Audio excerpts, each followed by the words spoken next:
Жалал Абад шаар мери Мурат Алтагаевдин тапшырмасы менен вице-мэр Болот Узакбаев жергиликтүү жетекчилер менен биргеликте каладагы курулуш иштеринин жүрүшү менен таанышты. Алгач кеңейтилип жаткан Пушкин көчөсүндөгү жолдун экинчи этабындагы аткарылып жаткан иштерин көрдү. Аталган көчөдөгү жол четинде мыйзамсыз чыккан күркөлөр алынып бүттү. Азыркы учурда кеңейтүү үчүн атайын техникалар иштөөдө.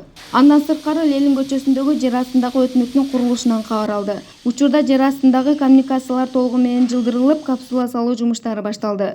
Аны улай каладагы Жеңиш кичи районунда курулуп жаткан бала бакчада болду. Азыркы тапта 50 орунга ылайыкташкан бакчанын курулуш иштери аяктап, жумуш иштеринин акыркы этаптары жүрүүдө. Кыдыруунун алкагында тийиштүү тармактардын жетекчилерине жана курулуш жумуштарын аткаруучу тараптарга сапатына көңүл бурууну эскертти.